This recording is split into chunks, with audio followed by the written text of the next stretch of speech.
Hey, everybody. I'm super stoked to have Kimberley Wilson here talking about the mind-body connection. Did you coin the term whole body mental health? I think so. Which is incredible. But she was on the Great British Bake Off. Her work sort of explores the role of food and lifestyle, how that plays out in our mental health. You co-host the Stronger Minds podcast. I've got 2 podcasts, so I have my own one. Oh, okay. My own one, which is called Stronger Minds. To be fair, that is slightly in hiatus at the moment. I'm between seasons on that one. And then I co-host one for the BBC, for BBC Radio 4, called Made of Stronger Stuff, which it's good fun. Yay. And then I'll definitely put the links to the podcast in the newsletter text, but also you in 2020 came out with a book, How to Build a Healthy Brain. I actually discovered you, and you have your own practice in central London. Do you still are you currently seeing?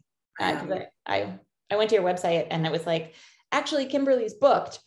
And, and I was like, oh, well, yay, but will she still talk to me?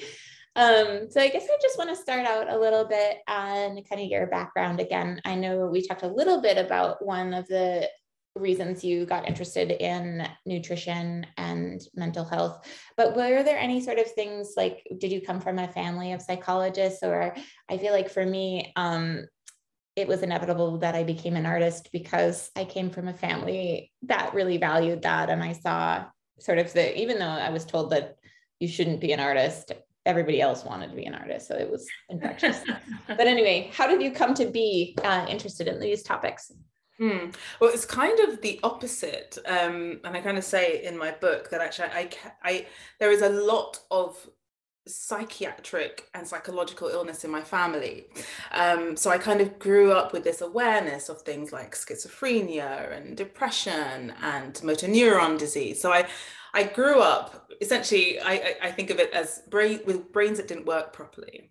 And so I had a kind of precocious knowing and introduction to the brain. And I suppose that's the part that was inevitable. You know, it wasn't a family of psychologists. It was kind of this atmosphere of, okay, so sometimes brains work well and sometimes they really don't. And what is up with that? And why does that happen? And how do we fix it? And how do we help people? And so my path into psychology was alarmingly direct, you know, because I think quite often people come into psychology a little bit obliquely, or certainly come into therapy. Often it's a second career, but you know, I chose my A levels at 16. You know, you did directly. Yeah, it was very direct, and I was on my path, and I was one of the youngest in my cohort to start my training, that kind of thing. So that was the kind of inevitable. That was the kind of destiny part for me. And then, so kind of, can we talk a little bit about, I know we talked in the live about Descartes, but talk about sort of the disconnect between the mind and body, and how I think you mentioned that people tend to think in psychology that you can just talk or take a medication to sort of feel better, but that's not quite the whole picture.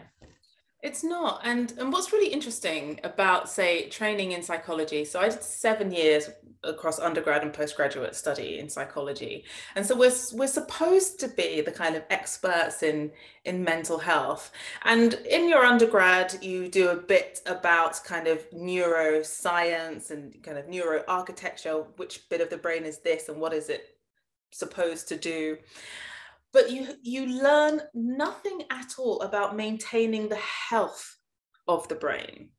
So, and I kind of wonder whether cardiologists, you know, people who specialize in heart diseases, you know, they must get taught how to take care of the brain, or, you know, or what a healthy heart looks like, what a healthy heart needs. Yet in mental health, we don't do that. In mental health, it's kind of like, well, just cross your fingers that nothing goes terribly wrong, and you know, hope for the best, and hopefully you'll be lucky. And what that does, I think, is it hugely disempowers us in understanding that, first of all, we do have a lot of influence, a surprising amount of influence on our mental health trajectory. And that trajectory can start at conception, I suppose it's worth saying. But also that we can start to apply the preventative paradigm that we use for all other aspects of health in mental health, because we don't do that, So in physical health, we teach people to brush their teeth to prevent caries and gum disease. So we understand that prevention is important, but we don't do that with mental health. With mental health, we wait for something to go wrong first. We wait for the panic attack. We wait for the depression to descend.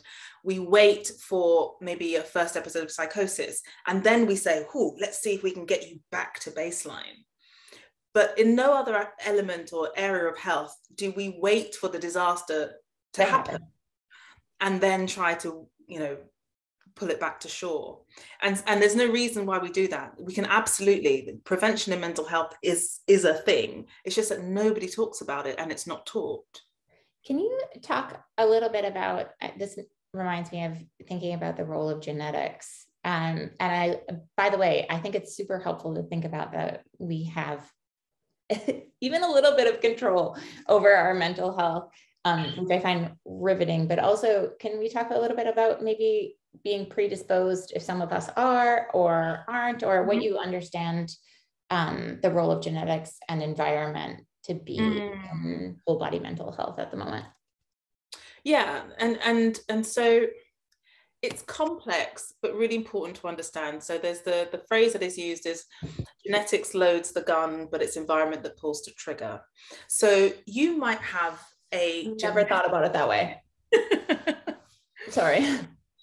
Okay, keep going. So you might have a genetic vulnerability.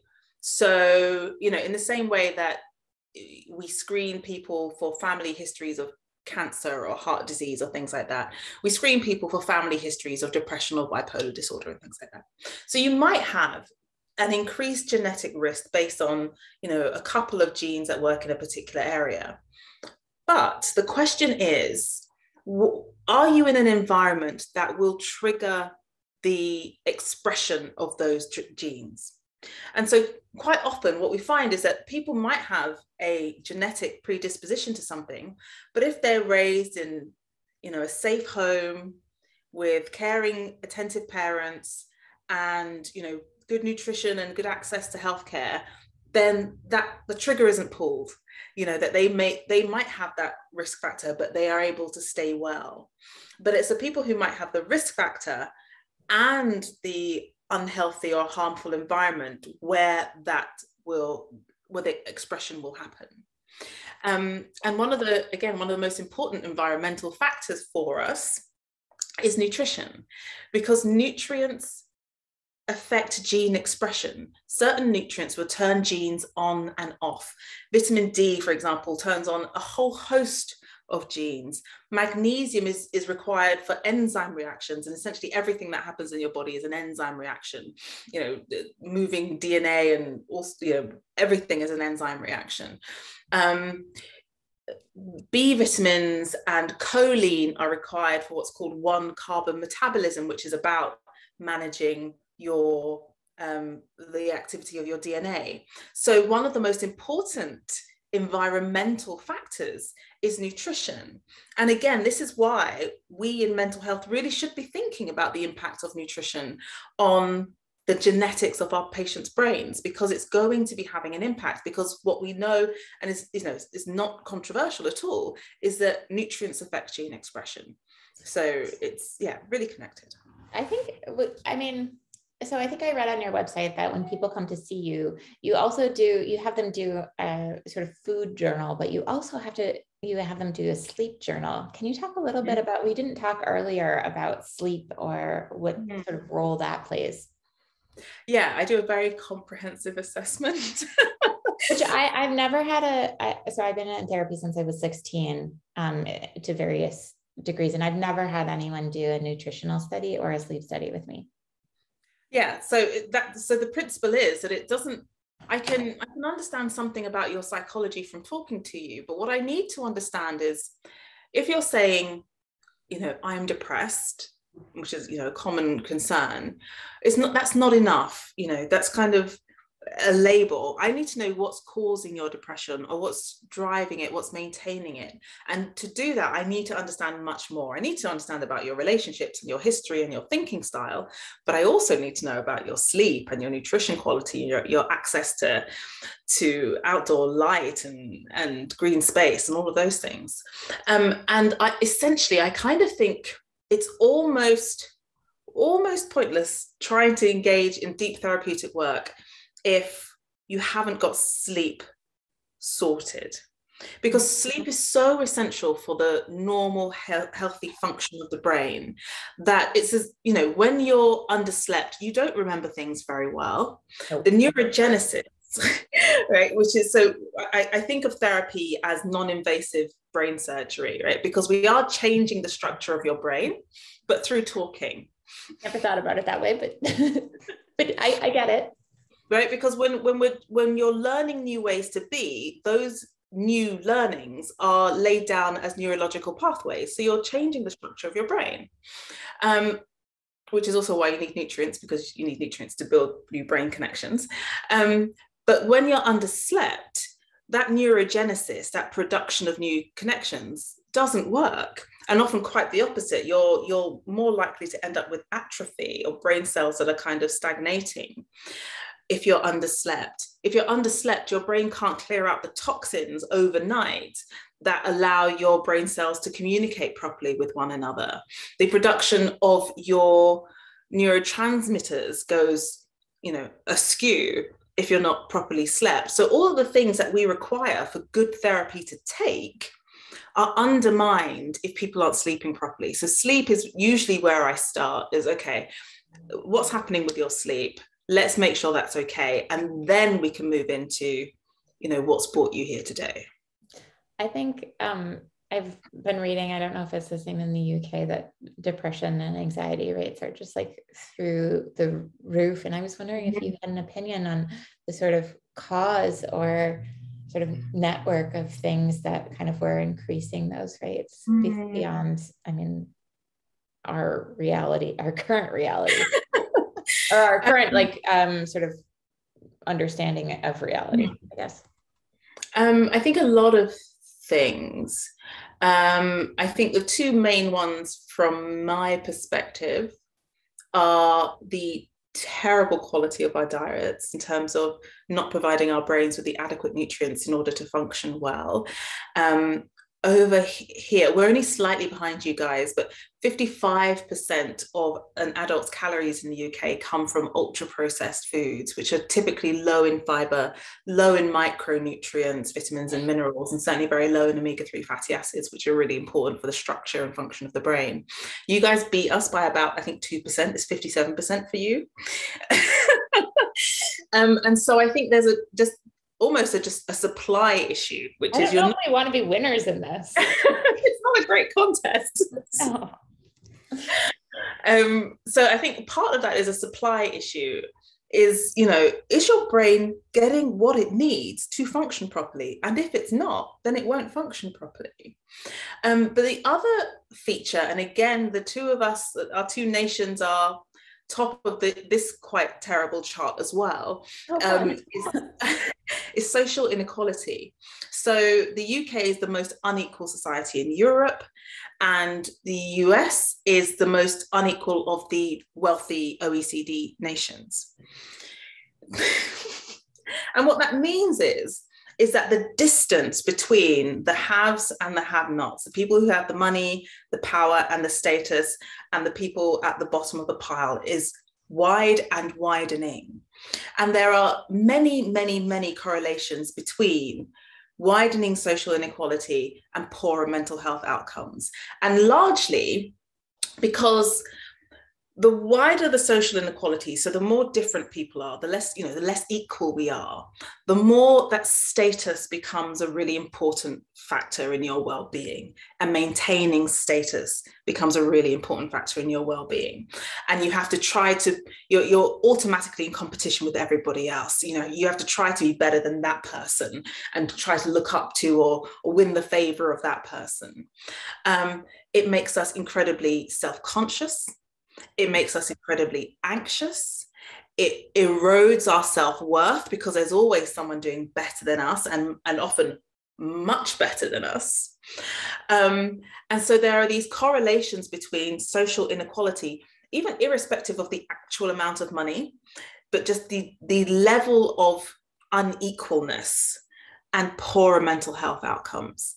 And so I think it's this combination of an unhealthy social cultural environment and an unhealthy kind of internal physiological one, which is combining to mean that not only are our brains under much more social pressure than ever before, but then getting less and less of what they need to tolerate and withstand that pressure in the first place.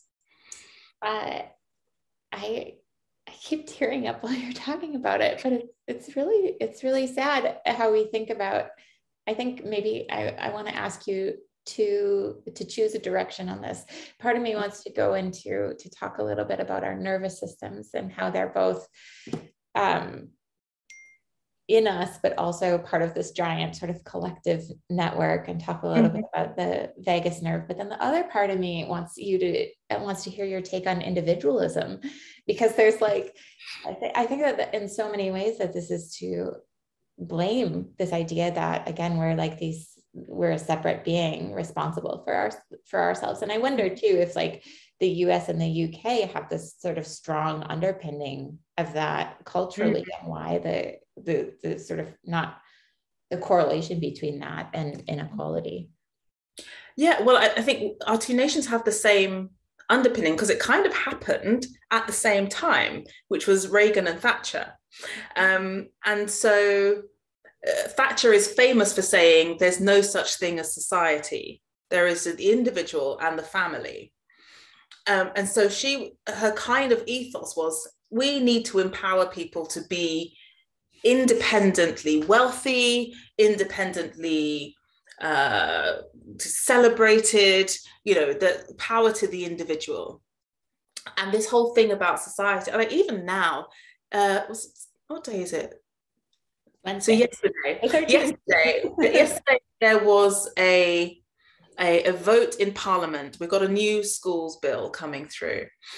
And one of we have law lords over here, I guess they might be like senators for you guys, but said, let's put in a clause that says we can extend free school meal provision to a wider group of children, because there is a cost of living crisis, gas prices, heating prices are going up, food prices are going up, more families are struggling.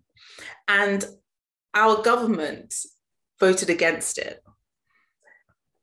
And it's this idea that, well, it's the parents' personal responsibility. There's no sense in which the government has a responsibility to the welfare of these children. You know, that a vulnerable child is actually a child of the state, and it's not simply about personal responsibility. But that is the message: personal responsibility. When actually, what we know about human nature, human psychology, is that we do not survive as independent individual units. We cannot do it. We can't even regulate our own nervous systems by ourselves. Bringing it full circle. Right? We can't do it. So, you know, a baby is, and it starts from babyhood, right? A baby can't regulate anything for itself. It can't regulate its temperature. So one of the problems in terms of baby's temperature is that they can't shiver. You know, that's a fundamental of what we'd consider a functioning human being, is that you can regulate your own temperature. You can sweat when you're too hot and you can shiver when you're too cold, but babies can't do that.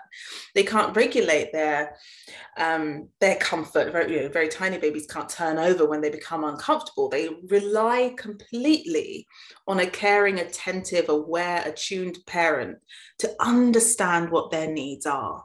And yes, we gain more independence as we get older, but actually that emotional thing never really goes away. That emotional codependence has a kind of wrong tint to it, but that emotional interrelatedness, I think it never really goes away. I say to my patients, we're not made to deal with pain by ourselves. We just not. We need other people.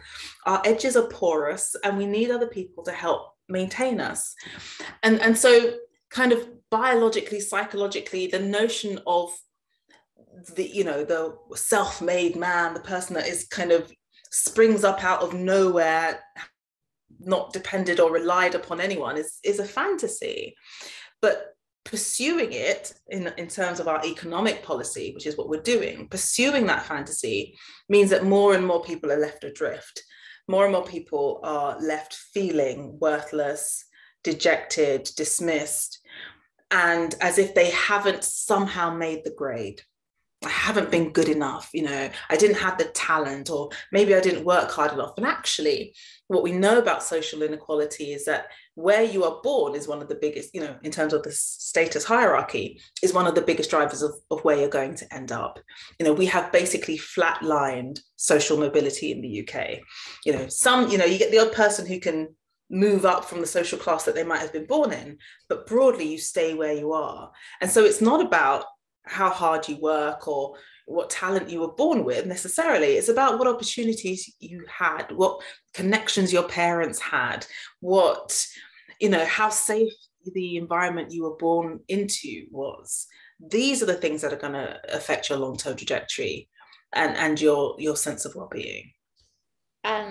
So I want to know all these other tangential things, but I want to come back to the book, and I want to come back to, just because we only have a few more minutes. And if you could, I know that the term diet, I don't know what a better term is, but if you could talk a little bit about like your recommendations for nutritional intake that might make you feel a little bit better in this moment. So there's nothing really, so when we talk about nutritional intake for mental health, or for mood, for depression, we're talking about an overall intake over a period of time. So no quick fixes. The reason I hesitated was that actually there is some evidence that, carbohydrates do make people feel better in the short term, which is why comfort foods tend to be carbohydrate-rich foods. Some of the biology behind that is that glucose intake can lower your cortisol, because cortisol is designed to increase the amount of sugars in your blood. So if you take sugars in, cortisol can go down.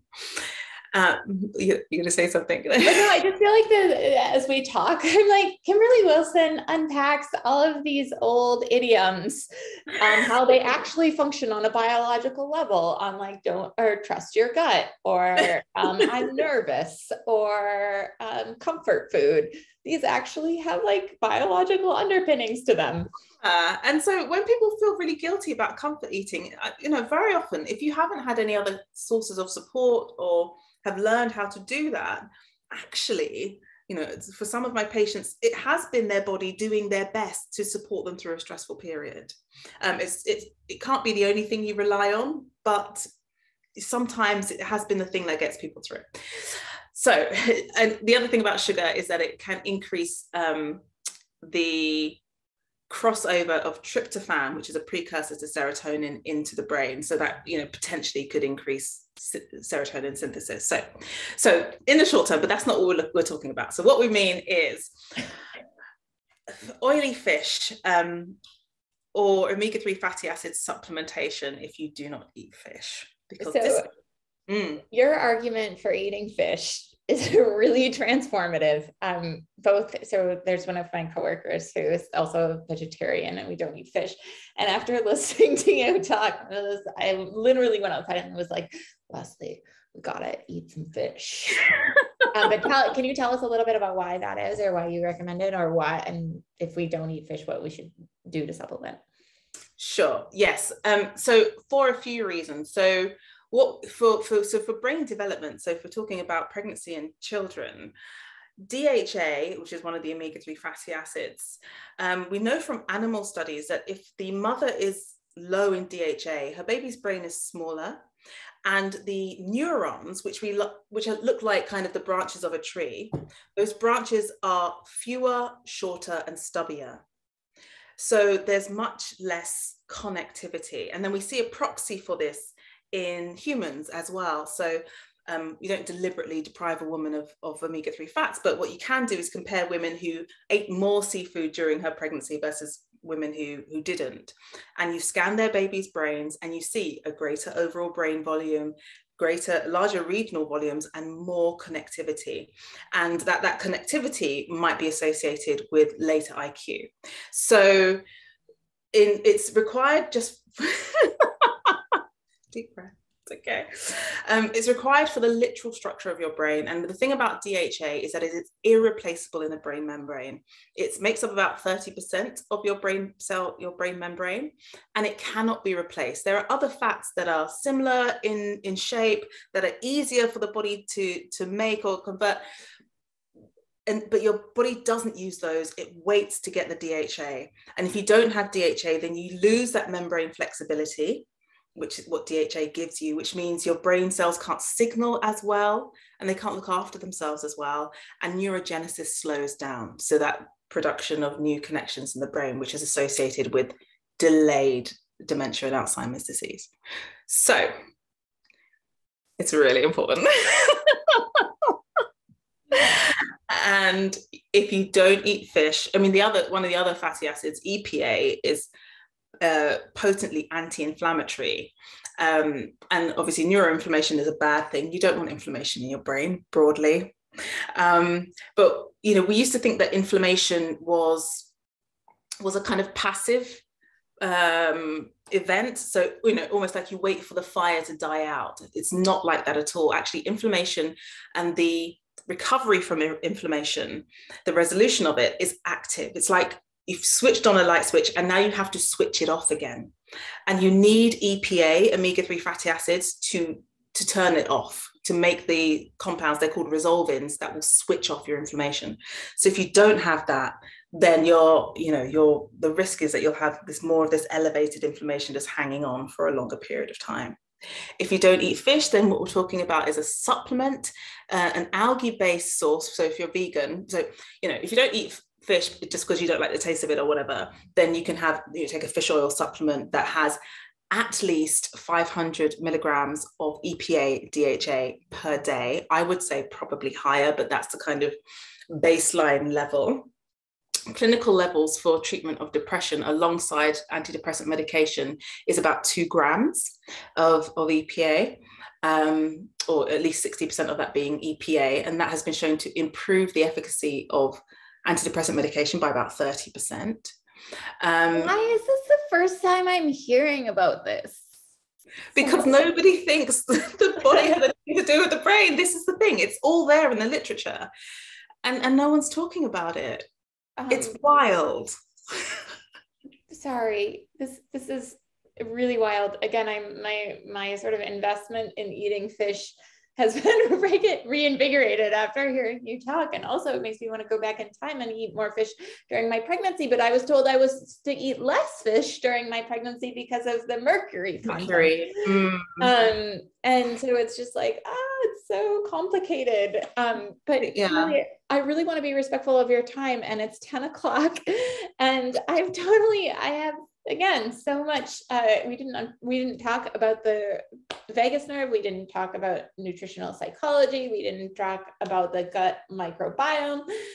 People are just going to have to get your book. And sorry. Thank you so much. This was such an unbelievable pleasure. And thank you for working so hard to get this message out and help people, because I really believe in the need to take care of each other and the benefit to all people, especially including people on the top. There's so many benefits for us all to feel better. And going back to what you talked about in the Instagram, like just thinking about wanting to live in a society that has less violence, like how could we not all be invested in feeding everybody properly?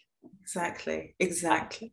But anyway, thank you so much. Take good care of yourself. And thank you. It's such a privilege to be able to promote your book. So kind. Thank you very much. Take care.